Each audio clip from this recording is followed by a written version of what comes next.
여러분 반갑습니다. 자, 그러면 우리 이제 고려의 사회에 대해서 한번 살펴보겠습니다. 원래 순서가 고려 배우면 정치, 경제, 사회, 문화 순으로 배워야 되는데 우리 교과서 지금 보니까 정치, 그 다음에 사회, 경제, 문화 이런 순으로 나와 있으니까 우리 일단 교과서 순서대로 쌤이 하도록 할게요. 그래서 우리 참고로 고려의 정치는 쌤이 5단계로 해서 분류를 해줬습니다. 그래서 고려 초기, 즉 호족 지배 시기, 그 다음 문벌 귀족 시기, 무신집권기, 원나라 간섭기, 권문세조, 마지막 신진사대부, 공민왕 개혁 이후에 이 5가지로 구분해서 우리 내부랑 외부, 또 그때 거란의 산처친이 여진 금나라, 원나라 쳐들어오고 몇 마디 공권적 외부 이런 식으로 한번 살펴봤습니다. 맞죠? 자, 이제는 고려의 사회, 우리 교과서로 몇 페이지더라? 40에서 41페이지네. 40에서 41페이지인데, 여기 나오는 고려의 사회 부분 한번 정리해 보도록 하겠습니다. 되겠죠? 고려 사회는 신문제만 배우는 겁니다. 신문제. 독특한 풍습. 고려만이 가진 독특한 풍습에 대해서 배우는데 이건 너무 단순하기 때문에 사실상 신문제만 배운다 생각됩니다. 그래서 고려 신문제는 총 몇 가지나? 4가지로 되어 있구나. 이렇게 한번 살펴볼게요. 고려 신문제. 자, 첫 번째 귀족 같은 경우에 얘들아 무조건 이 귀족의 대표적인 예시가 누가 있냐면 반드시 나오는 게 문벌 귀족 말하는 거. 대표적인 예시가 이 문벌 귀족을 뜻합니다. 근데 우리 이 문벌 귀족 배웠잖아. 첫 번째 신분 귀족은 문벌 귀족 하면은 우리 어떻게 배웠어? 첫 번째 정치적으로 뭐니? 음서죠, 음서. 아니니 물론 과거도 있지만 거의 음서를 통해서 관직에 진출했고 경제적으로 뭐 받았지? 공운전이라는 말도 안 되는 어떤 거? 세습이 허용되는 말도 안 되는 토지를 지급받았던 게 문벌 귀족이었죠. 그리고 사회적으로 뭐니?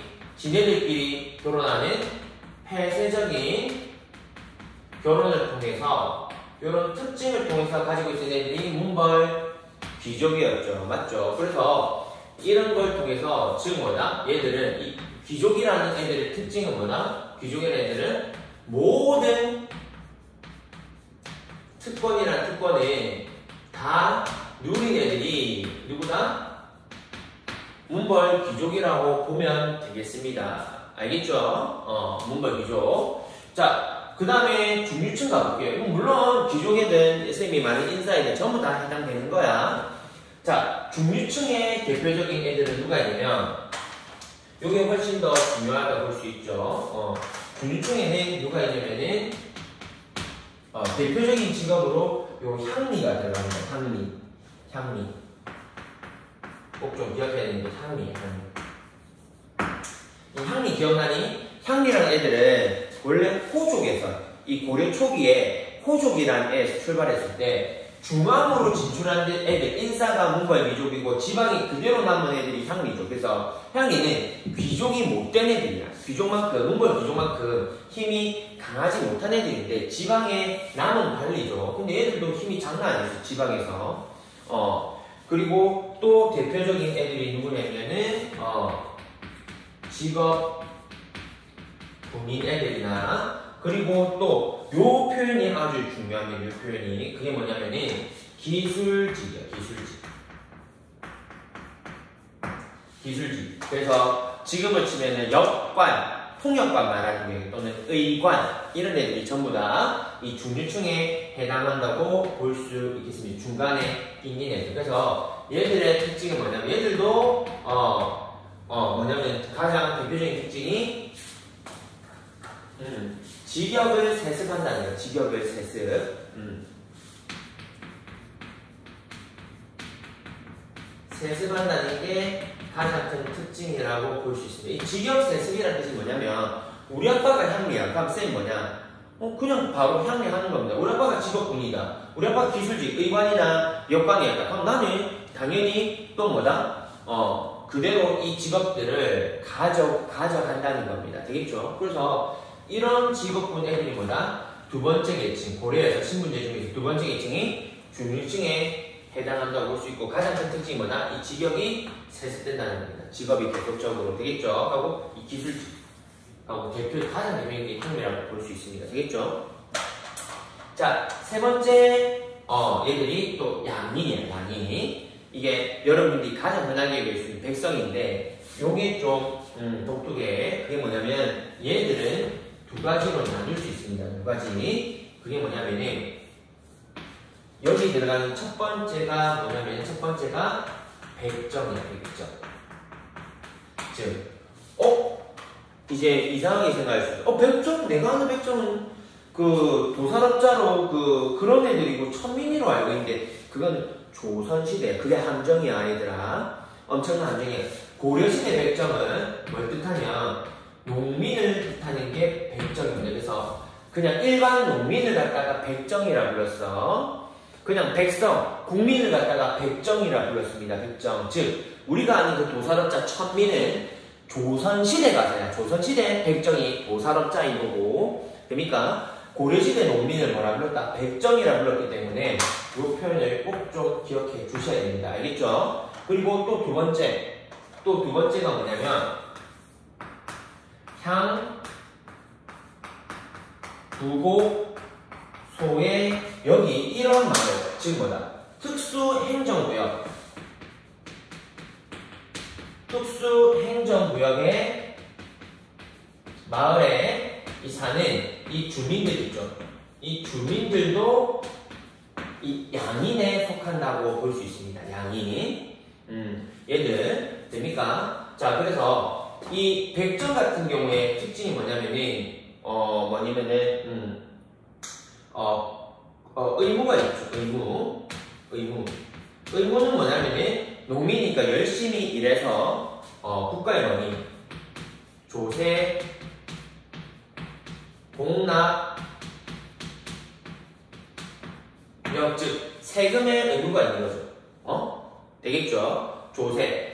자기가 들고 있는 땅에서 열심히 일한 다음에 토지세를 바치고 그 지역의 특산물, 공납을, 그리고 노동력이 있죠. 노동력. 국가를 위해서 공사나 국가의 중요한 공사나, 이거를 요역이라고 부르거든. 국가의 중요한 공사나 또는 군역, 군대의 의무가 있는 겁니다. 대신에 그럼 권리도 있겠죠. 권리. 얘들아, 열심히 일해가지고 내 이런 것만 갖추고 있으면 내가 억울하잖아. 그 권리가 뭐냐면은 과거의 응시가 가능한 겁니다. 자, 이 말이 뭔 말이니? 니 억울하면 열심히 공부해서 뭐 신분 상승해라 이거야. 열심히 억울하면 좀 뭐다? 권리적으로 뭐다? 뭐 어찌 보면 유리벽이 있지만 열심히 일해서 과거 응시도 가능하단 말이에요. 그게 되는 뭐다? 백정이라는 애들인 거죠. 자, 그러면 향부곡소의 주민들은 어떤 거냐면은 이 일반 농민, 백정 애들보다 뭐다? 차별대우를 받는 거야. 차별대우.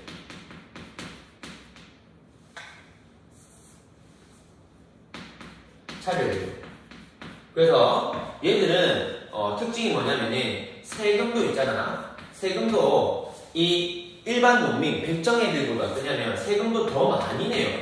그리고 거주, 내가 사는 곳에서 거주 이전, 다른 데로 억울하니까 내가 다른 데로 향부곡소라는 이 마을에 산다는 이유만으로 세금도 더 많이 내고 차별 대우를 받고 있잖아. 그래서 거주, 이사 가고 싶어. 하지만 거주 이전의 자유도 없습니다.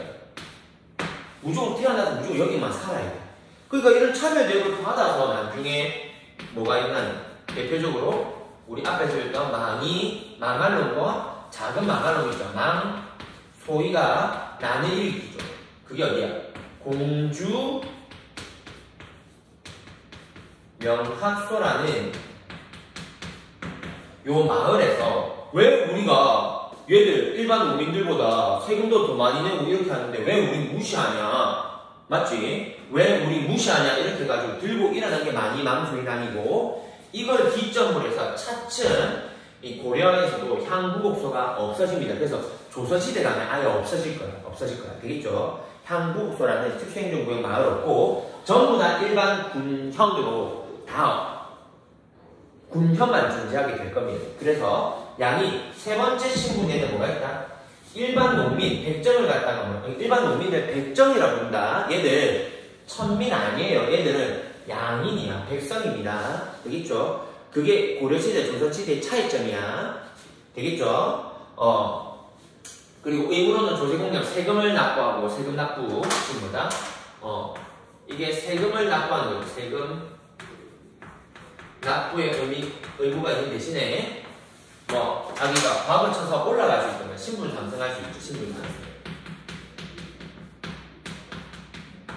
상승이 가능하단 말이야. 되겠죠? 그럼 향부곡소의 주민들은 차별 대우 당했죠. 차별 대우. 그래서 뭐다? 세금이나 거주 이전 자유 이런 식으로 차별 대우 받으니까 나중에 이런 난도 일어나게 되는구나. 되겠습니까? 똑같은 양인이 자기들만 차별받는 요구하는 게 열받잖아. 자, 그 다음에 맨 마지막 천민 갑시다. 자, 얘들 같은 경우에 대부분이 뭐냐면은 여기에 속하는 대부분이 우리가 아는 뭐다? 노비를 갖다가 천민이라고 부르죠. 천민. 그래서 얘들아, 노비가 뭐냐면 노 and 비가 노비예요. 노 and 비. 그래서 남자 종을 노, 그리고 여자 종을 비라고 해요. 그래서 남자 종 and 여자 종. 이래서 no and b, 노비예요. 노비. 그러면 얘들은 어떤 특징이 있느냐? 얘들은 사람이 아니야. 얘들아. 인간 취급을 못 받은 애들이냐. 즉 얘들은 어떤 애들이냐? 매매. 즉 사람이 아니기 때문에 동물이랑 똑같아. 그냥 사고 팔 수 있는 거야. 그리고 뭐? 상속도 돼요. 상속. 내가 죽으면 내 아들한테 물려줄 수도 있는 거야. 자, 그리고 증여. 증여가 뭐냐면 선물하는 기능. 선물하기야. 생일 선물로 이 노비는 선물하는 것도 강한 증여. 이런 게 뭐다? 매매 상속 증여가 가능한 게 천민인 겁니다. 노비. 됩니까? 그리고 얘들은 그때 당시에 특징이 또 뭐냐면 일천 즉천이 적용됐어. 일천 즉천이 뭐냐면 한쪽이 천하면 다 천하다 이 말이야. 즉 이런 경우가 있겠지. 쌤이 맨날 고려시대 원래 같으면 양인이었어. 양인인데 쌤이 고려시대에서도 못 모르고 플렉스하는 거야. 꼭 사고 플렉스 막 이래가지고 어떻게 되냐면 쌤이 신용불량자 돼가지고 노비가 된 거야. 노비. 내 신분은 노비야. 근데 쌤이 사랑하는 여친을 만들게 된 거지. 사랑하는 여친과 결혼하는데 그 여친은 뭐냐면은 양인인 거야. 양인. 애니 그 여친은 양인이고 쌤 신분은 뭐야? 천민이잖아. 천민.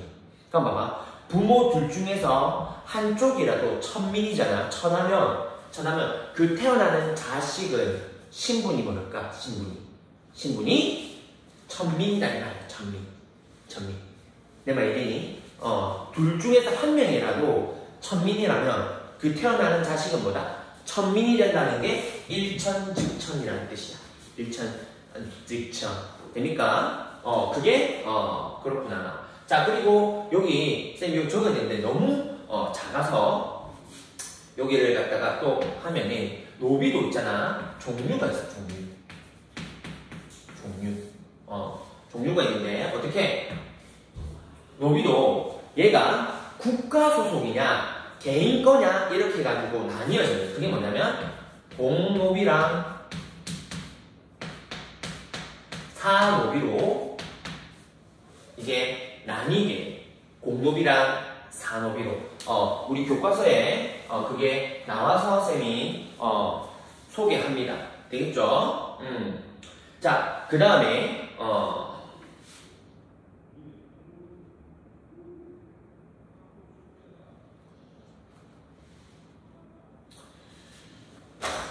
그 다음에 요것도 다시 이렇게 나뉘어집니다. 다시 어떻게 이 공노비 중에서도 여기 교과서에 나오는 대로 뭐다?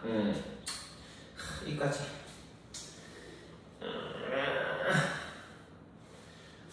합시다.